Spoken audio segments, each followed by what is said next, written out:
नमस्कार, मैं हूं आपके साथ पराग गुप्ता। आप देख रहे हैं इंडिया न्यूज मध्य प्रदेश छत्तीसगढ़ और वक्त हो गया है बड़ी बहस छत्तीसगढ़ का। आज बात करेंगे छत्तीसगढ़ विधानसभा के शीतकालीन सत्र की। विधानसभा के शीतकालीन सत्र के दूसरे दिन भी जमकर हंगामा हुआ। नारायणपुर की घटना को लेकर विपक्ष ने सरकार को घेरा तो गर्भगृह में घुसने पर विपक्ष के सदस्यों को निलंबित भी किया गया। हंगामे की वजह से सदन की कार्यवाही कल सुबह 11 बजे तक के लिए स्थगित कर दी गई। बीजेपी विधायकों ने सरकार पर आरक्षण को लेकर राजनीति करने और राजभवन को बदनाम करने का आरोप लगाया। तो वहीं बीजेपी विधायकों ने सदन के बाहर जमकर नारेबाजी की और आरक्षण का पर्चा भी लहराया। इसके बाद भारतीय जनता पार्टी के सदस्य बाहर आकर भी नारेबाजी करने लगे। उन्होंने परिसर में स्थित महात्मा गांधी की प्रतिमा के सामने भी नारेबाजी की। सत्ता पक्ष के सदस्यों की भारतीय जनता पार्टी पर आरक्षण को लेकर राजनीति करने का आरोप लगाते हुए नारेबाजी की। इस मुद्दे पर काफी देर तक हंगामा होता रहा। वहीं नारायणपुर की घटना पर कैबिनेट मंत्री रविंद्र चौबे ने बीजेपी पर निशाना साधा और कहा कि बीजेपी इस मुद्दे को हवा दे रही है, कहीं कोई धर्मांतरण नहीं हो रहा है। इस पर बीजेपी विधायक ब्रजमोहन अग्रवाल ने कहा कि ये केवल आज की घटना नहीं, काफी समय से चल रहा है। सरकार इसके लिए जिम्मेदार है। अगर किसी एक समाज को लगातार दबाने की कोशिश करेंगे तो इसी तरह का विस्फोट होगा। नारायणपुर की घटना एक उदाहरण है। दरअसल इसके पहले शून्यकाल में बीजेपी के ब्रजमोहन अग्रवाल, नेता प्रतिपक्ष नारायण चंदेल, शिवरतन शर्मा, अजय सिंदाकर ने व्यवस्था का प्रश्न उठाया था।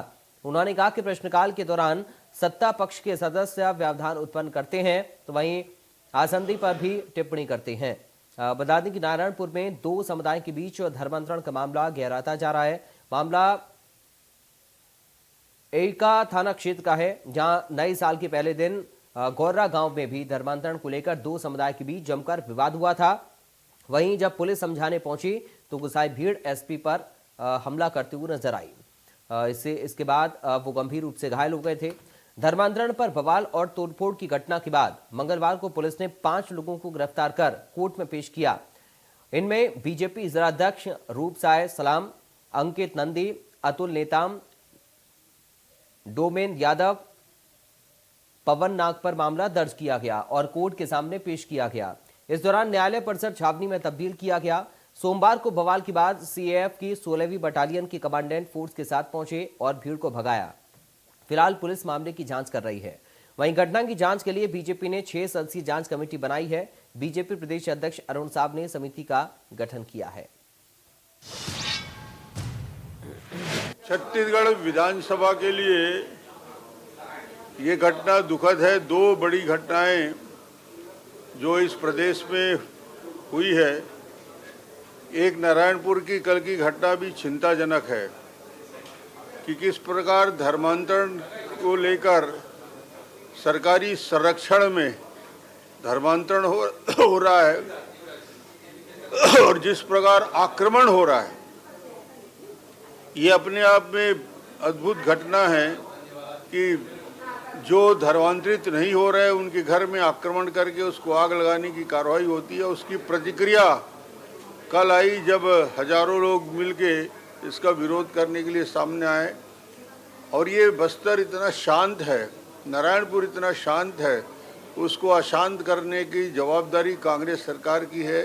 कांग्रेस ने कानून व्यवस्था को ठीक नहीं कर पाया। पहले दिन की घटना में जब ईसाई मिशनरी के बाहर से आए हुए लोग जब आक्रमण कर रहे थे, घर में जाकर घर जला रहे थे, मारपीट कर रहे थे, उस समय यदि उनमें से जो अपराधी प्रवृत्ति के लोग हैं उनको यदि अरेस्ट कर लिया जाता, उनके ऊपर यदि कार्रवाई हो जाती तो ये घटना का स्वरूप नहीं बढ़ता, आक्रोश नहीं आता। सदन में प्रतिपक्ष का काम केवल हंगामा करना रह गया है। आदरणीय गृह मंत्री जी मौजूद थे। नारायणपुर जिले की घटना के बारे में माननीय गृह मंत्री जी शो मोटो स्टेटमेंट भी देना चाहते थे। घटना की जानकारी सदन को हो जाए, ऐसा माननीय गृह मंत्री जी बयान देने के लिए तत्पर थे, किंतु केवल हंगामा करने के लिए प्रतिपक्ष ने वो मुद्दा उठाया था।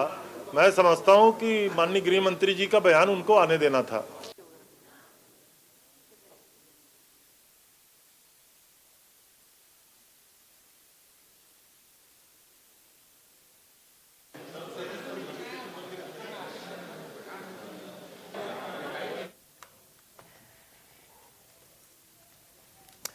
तो सदन में धर्मांतरण का मामला गूंजता हुआ नजर आया। नारायणपुर की घटना पर घमासान सदन के अंदर देखा गया है।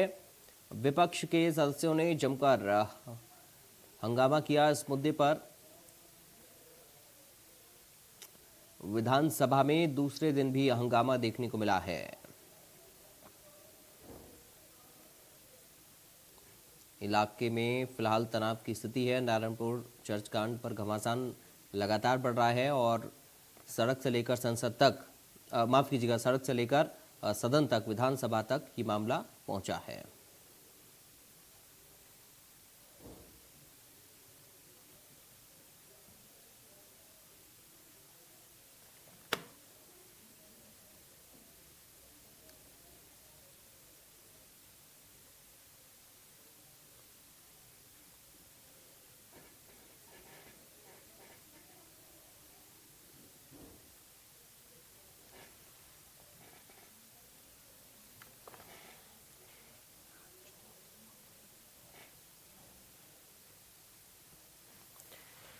तो आज चर्चा हम इसी पर करेंगे।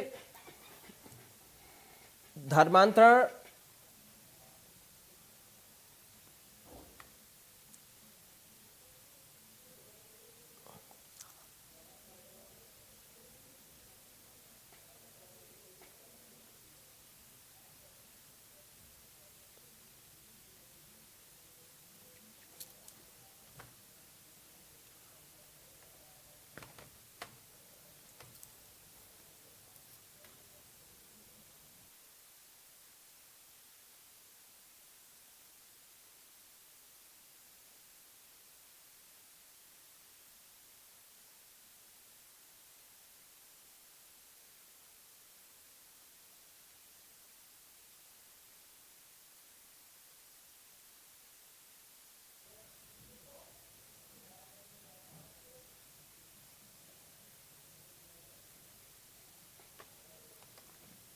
चलिए, हमारे साथ कुछ खास मेहमान जुड़ गए हैं। बहुत जल्दी से आपका परिचय कराते हुए कांग्रेस पार्टी से प्रवक्ता शशि भगत हमारे साथ हैं। शशि भगत जी, आपका स्वागत है। बीजेपी से प्रवक्ता राजीव चक्रवर्ती हैं। राजीव जी, आपका स्वागत है। और साथ ही वरिष्ठ पत्रकार हैं मनीष गुप्ता। मनीष गुप्ता जी, आपका स्वागत है। सबसे पहले शशि भगत जी, शुरुआत में आपके साथ ही कर रहा हूं। सदन में आरक्षण का विषय हो या फिर नारायणपुर की घटना हो, तमाम जो विपक्ष के सदस्य हैं वो हंगामा करते हुए नजर आए हैं और लगातार आप लोगों के ऊपर आरोप भी लगे, हंगामा खूब देखने को मिला। क्या कुछ आप लोगों की ओर से समाधान इन मुद्दों का किया जा रहा है? देखिए, आरक्षण का मसला तो भारतीय जनता पार्टी के द्वारा क्रिएट किया हुआ अवैध तरीके से था। उसका खामियाजा आज पूरे छत्तीसगढ़ की जनता भुगत रही है। रहा सवाल धर्मांतरण का मुद्दा, तो भाजपा मुद्दा विहीन होने के कारण कुछ जगहों पे ऐसी स्थिति बनाने क्रिएट करने का प्रयास कर रही है कि उनको एक मुद्दा मिल जाए, आसान करने का प्रयास कर रही है। अमूमन देखने को मिलता है कि चुनाव के एक बरस पहले इस तरह की घटना में इजाफा हो जाता है। आप इस बात को आप सर्च करेंगे तो आपको मिल भी जाएगा। और उसी की घटना की ही पुनरावृत्ति ये चीजें हैं और कुछ नहीं। देखिए, वहां के जो छोटे जो न्यूज पोर्टल्स हैं और चीजों के माध्यम से जो बात आ रही है कि वहां कुछ लोग भीड़ में आए, माथे में तिलक लगाए हुए थे, डंडा रखे हुए थे। तो इस टाइप का सिम्टम ये बताने के लिए पर्याप्त है कि कौन लोग थे। भारतीय जनता पार्टी के लोग और उसके अनुसांगिक संगठन जहां जहां पर है, इस तरह की गतिविधि होती है, ये जग जाहिर हो चुका है। अब इसके अलावे मैं और बहुत ज्यादा कुछ नहीं बोलना चाहता। सभी धर्मों का सम्मान करते हुए एक बात जरूर कहना चाहता हूं कि मानवता के रास्ते में आगे बढ़ना चाहिए। चाहे कोई भी राजनीतिक दल हो, चाहे कोई भी संगठन हो, चाहे एनजीओ हो, तभी हमारे इस छत्तीसगढ़ का कल्याण हो सकता है। और कांग्रेस पार्टी भी इसी बात पर विश्वास करती है। चलिए राजीव जी, मुद्दा विहीन है आप लोग और जबरदस्ती इशू बनाया जा रहा है। और ये जो बात अभी शशि जी ने कही है सर, बड़ी महत्वपूर्ण कही है और मुझे लगता है आपको इस पर जवाब देना चाहिए कि चुनाव से साल भर पहले इस तरीके की घटनाओं की पुनरावृत्ति क्यों होती है?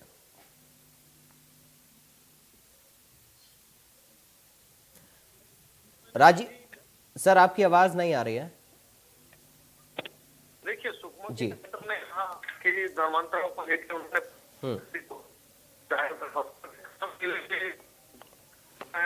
हमें चीफ सेक्रेटरी को संज्ञान दे रहे हैं, इसकी बहुत गंभीर स्थिति और एक ईश्वरी प्रकार से राजीव जी माफी चाहूंगा सर, आपकी आवाज में डिस्टरबेंस आ रहा है। आप जो बोल रहे हैं समझ नहीं पा रहे हैं, मैं और बाकी लोग भी। तो मैं कोशिश करता हूं उसको हम पहले ठीक कर लें, उसके बाद मैं आपके पास आता हूं ताकि आपकी बात हम लोग समझ पाए आप क्या बोलना चाह रहे हैं। मैं मनीष गुप्ता जी का रुख कर लेता हूं अभी। मनीष जी, आपको आवाज मिल रही है सर मेरी? जी सर, कैसे देख पा रहे हैं आप, दो बड़े मुद्दे हैं और आरोप प्रत्यारोप हैं? देखिए, आरक्षण का मुद्दा तो काफी दिनों से चला आ रहा है और वैसे ही जो धर्मांतरण का मुद्दा है बस्तर में, वो भी कोई नया मुद्दा नहीं है। इसमें जो चीजें नई आ रही हैं वो ये हो रही है कि वो लगातार मतलब भीड़ हिंसक हो रही है और पुलिस पर अटैक कर रही है। आमतौर पर छत्तीसगढ़ में ऐसी घटनाएं बहुत कम हुई हैं कि जब किसी एसपी पर अचानक भीड़ ने हमला बोल दिया हो और एसपी घायल हो गए हों और फोर्स ने संयम का परिचय दिया हो। निश्चित रूप से ये घटना बहुत दुर्भाग्यजनक है। अब दोष किसका है, ये जो है जांच का विषय है। पर जो बातें सामने आ रही हैं कि घटना के एक दिन पहले अगर कहीं किसी गांव में कुछ लोगों ने अटैक किया था, जब उन्होंने शिकायत की तो मुझे लगता है कि ये पुलिस को इसको भी देखना चाहिए था और पुलिस चाहती तो बहुत अच्छे ढंग से इसको मैनेज भी कर सकती थी। पर अचानक हुई इस घटना ने पूरे बस्तर को हतप्रभ कर दिया है और ऐसी घटनाओं की पुनरावृत्ति रोकी जानी चाहिए। ये ना तो बस्तर के हित की उसमें है और न ही छत्तीसगढ़ के हित में है। तो मुझे लगता है कि इस पर राजनीति छोड़ करके दोनों दलों को आना चाहिए और सांप्रदायिक सौहार्द जो है ना कायम करना चाहिए। देखिए, ये जो बस्तर की जो धर्मांतरण का जो इशू है, सर्व आदिवासी समाज और आदिवासी समाज के जो दूसरे आनुषंगिक संगठन हैं वो समय समय पर उठाते रहे हैं। भारतीय जनता पार्टी भी उठाती रही है और भारतीय जनता पार्टी या संघ के जो आनुषंगिक संगठन है उनके द्वारा भी कई बार जो है ये मामले उठाए गए हैं। कई बार इन मुद्दों को लेकर के सार्वजनिक बहस भी हुई है। पर धर्मांतरण जो है, एक जो चीज सच है वो धर्मांतरण जो है ना वो शाश्वत जारी है। धर्मांतरण को लेकर आदिवासी समाज में जो असुरक्षा का भाव है वो कहीं ना कहीं उसकी ओर भी देखा जाना चाहिए। और जो इस प्रकार की जो घटनाएं हैं, मुझे लगता है कि थोड़ा सा पुलिस और प्रशासन को बहुत संवेदनशीलता से इसको डील करना चाहिए, नहीं तो बस्तर जो है पूर्वांचल बनने में देर नहीं लगेगी। ठीक है सर। राजीव जी, आपको आवाज मिल रही सर? प्राप्त हो रही है, बोलिए। जी जी, राजीव जी आप बोलिए, आप रखिए अपनी बात। अपना पक्ष प्रस्तुत करूं? हाँ सर, रखिए आप। जी देखिए, जैसे अभी वरिष्ठ पत्रकार महोदय ने कहा कि बिल्कुल उत्तर पूर्व की अग्रसर है बस्तर और सुनियोजित सरकारी संरक्षण में जिस प्रकार से धर्मांतरण हो रहा है लगातार, आज से 18 महीने पहले, आज से 2 वर्ष पहले कलेक्टर, एसपी अलग अलग जिलों के, सुकमा के हो, दंतेवाड़ा के हो, बीजापुर के हो जी,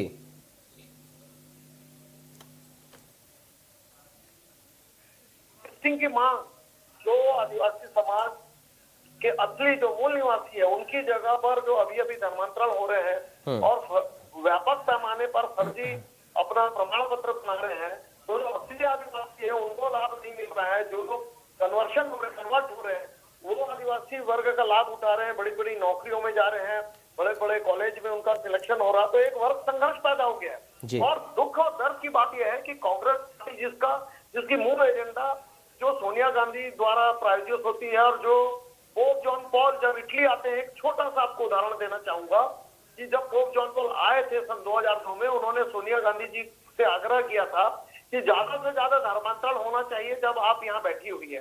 तो कांग्रेस पार्टी का मुझे ऐसा लगता है हिडन एजेंडा है कि धर्मांतरण हो। हालांकि मैं ऐसा आरोप नहीं लगा रहा हूँ, लेकिन कहीं ना कहीं से ऐसा प्रतीत होता है कि सरकार आंख मूंद कर बैठी हुई है और व्यापक पैमाने पर धर्मांतरण हो रहा है और खुली छूट दे दी गई है जब से कांग्रेस सरकार आई है। तो इसके लिए जो मूल निवासी आदिवासी बंधु है उनके बीच और जो धर्मांतरित उनके बीच एक वर्ग संघर्ष है। और 1 जनवरी के दिन मेरे यहाँ आदिवासियों के वन बंधुओं के ऊपर आक्रमण होना ये दर्शाता है कि इतनी खुली छूट मिल गई है कि अब वो शशि जी आऊंगा। आदिवासी बंधुओं पर भी हमले से नहीं कर रहे हैं, क्योंकि उनके साथ पुलिस का संरक्षण है, उनके साथ प्रशासन है, उनके साथ सरकार है। तो ये बहुत ही निंदनीय घटना है, सरकार को संज्ञान लेना चाहिए। नहीं तो जिस प्रकार से वरिष्ठ पत्रकार बंधु ने कहा, बहुत सही बात कही कि अगर इस पे आज निर्णय नहीं लिया गया, कल निर्णय नहीं लिया गया, तो आने वाला समय ये नॉर्थ ईस्ट की तरह सुलगते रहेगा और हम देखते रह जाएंगे। ठीक है, चलिए शशि भगत जी जवाब देना चाह रहे हैं सर, मैं चाहूंगा उनको रख करते हैं। शशि जी आपको आवाज मिल रही है सर? जी श्री राजीव चक्रवर्ती जी भारतीय जनता पार्टी के प्रवक्ता साथी का जवाब देते हुए ये बात कहना चाहता हूँ, जनता पार्टी ये चाहती है कि ये सेकंड सलवा जुलूम बन जाए और उनको इस बात का लाभ हो, राजनीतिक लाभ हो। मैं एक बात करता हूँ, इसकी जो पृष्ठभूमि आप हमारे साथ महेंद्र कर्मा जी हमारे साथ आप ये चीज धर्मांतरण जैसी स्थिति पैदा हमारे देश के अंदर होने का एक प्रमुख कारण छुआछूत, ऊंच नीच, जातिगत भेदभाव है और भुखमरी जैसी स्थिति पैदा हुई, तब से ये बात चालू हुई है। मैं इस बात का प्रत्यक्ष गवाह हूं और मैं ये जानता हूं और बहुत बारीकी से जानता हूं। उन आदिवासी होने के नाते मैंने ये बात देखा है किन किन परिस्थितियों में वहां लोग जाते रहे हैं। और बता दूं मैं आपको, आप एक बात बताइए, एक साथ में कमाने वाला हमारे देश के अंदर जो कोई गरीब मजदूर आदमी है, उनके यहाँ खाने का नहीं होता तो उनके यहाँ आते बैठते। देखिए मोहब्बत में तो सब कुर्बान हो जाते हैं कहते हैं ना, लेकिन इतना स्नेह भाईचारा और उनके ममता जो मिलती रही है उसमें हम लोग दूर करते रहे। इसके गुनाहगार हम सभी, आप और हम सभी लोग हैं इसके गुनाहगार। और भारतीय जनता पार्टी एक फायदा उठा रही है और ये बात बोलते हैं सोनिया जी का एक एजेंडा है। सोनिया जी इस तरह के एजेंडे के विश्वास नहीं करती हैं और न कभी इस तरह की बात को कांग्रेस पार्टी इत्तेफाक रखती है। श्री भूपेश बघेल जी ने एक बात का जवाब देते हुए कहा है, उसमें विधानसभा के अंदर सबसे ज्यादा अगर चर्चेस बने तो भारतीय जनता पार्टी के शासनकाल के दरमियान बने, तो उनको इस बात का जानकारी भी होना चाहिए कि सबसे ज्यादा चर्चेस कब बने, भारतीय जनता पार्टी की सरकार के समय। आज यदि यही स्थिति रही, आज की तारीख का ही बात बता दें हम आपको, विधानसभा के अंदर जो घटना हुई, श्री ताम्रध्वज साहू सोमोटो के तहत तो सारी बात का खुलासा करना चाहते थे, लेकिन भारतीय जनता पार्टी के साथियों का तो हंगामा खड़ा करना मकसद है, किसी भी सूरत में विधानसभा ना चले। तो देश के अंदर जो चल रहा है तो चल रहा, भारतीय जनता पार्टी ये चाहती है राजीव जी आ रहा हूं, वो भी ना चले। मैं तो लेकिन शशि जी हालात बेकाबू हो रहे हैं, आपसे संभल नहीं रहे हैं, ये बीजेपी के नेता लगातार कह रहे हैं और बीजेपी ने भी एक कमेटी का गठन किया है इस मामले पर। उसी की दौड़ कब तक चलेंगे? कम से कम इत्तेफाक रखिए, हमारे छत्तीसगढ़ में अमन चैन के लिए आप भी कम से कम आगे बढ़ के आइए। इस तरह की बात करके, अच्छा एक बात और बता दूं मैं आप, ये जो सर्व आदिवासी जनजाति, सर्व आदिवासी समाज नहीं, इसमें 2 चीजों की भिन्नता है और वो सर्व आदिवासी जनजाति भारतीय जनता पार्टी के समर्थक लोग हैं जो इस तरह की चीजों को अंजाम देने के लिए ठीक है, केडर वाइज तैयार हैं। ठीक है, ठीक बात नहीं है हमारे छत्तीसगढ़ के लिए। आप लोग भी आगे आके अमन। चलिए राजीव चक्रवर्ती जी, सहयोग की अपेक्षा है और आपने भी टीम गठित की है सर, कैसे काम कर रही है वो? नहीं बिल्कुल, हमने तो टीम गठित की और ये देखें कि सरकारी संरक्षण में जब से भूपेश बघेल जी बने हैं व्यापक पैमाने पर धर्मांतरण हो रहा है और आदिवासी समाज चाहता कि डीलिस्टिंग हो, क्योंकि जो जनजातीय समूह है उनके लिए आरक्षण बनाया गया, लेकिन आरक्षण का फायदा वो लोग उठा रहे हैं जो क्रीमी लेयर के लोग हैं और वो धर्मांतरित लोग हैं। यही विडंबना, इसीलिए वर्ग संघर्ष चल रहा है। और अभी हमारे मित्र कह रहे थे कि इसकी जिम्मेदार कौन है, तो इसकी जिम्मेदार कांग्रेस पार्टी है। 65 वर्ष तक सत्ता में रहने के बावजूद भी जो जनजाति बंधु है वो सुदूर जंगलों में मत्स्या खेत कर और तेंदुपत्ता संग्रह कर बेचारे अपने नमक के बदले चिरौंजी का उनका शोषण होता है।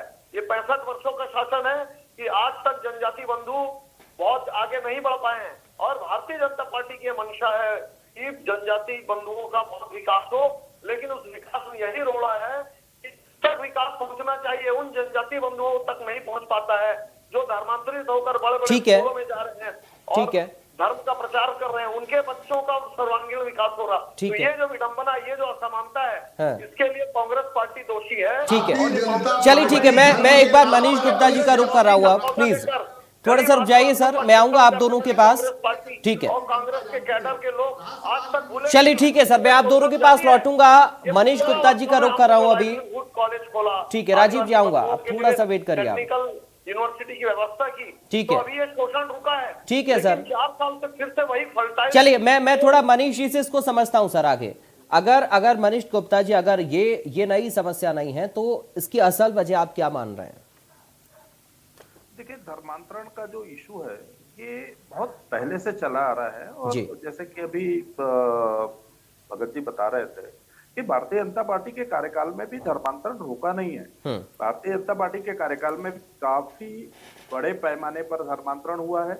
लेकिन जब सत्ता के दौरान जो है, जब इनका ध्यान उस ओर नहीं जाता, ये भी एक दुर्भाग्यजनक पहलू है। और जिस प्रकार से गरीबी, अशिक्षा, नक्सलवाद और जो सामाजिक विषमताएं जो आज हमारे इलाके में है, निश्चित रूप से कहीं ना कहीं आज व्यक्ति के पास जो है स्वास्थ्य की सुविधाएं नहीं है, आज भी लोगों के पास पीने का पानी नहीं है। तो आखिर ऐसे इलाकों में मिशनरी के लोग जाते हैं और वो लोग वहां पर लोगों को सेवाएं भी देते हैं और उसके कारण जो है धर्मांतरण की स्थिति पैदा होती है। लेकिन अब सवाल ये उठता है कि कहीं ना कहीं बाकी लोग समाज सेवा के क्षेत्र में सामने क्यों नहीं आते? भाई, ये तो सार्वभौमिक समस्या है और सारे लोगों के साथ समस्या है।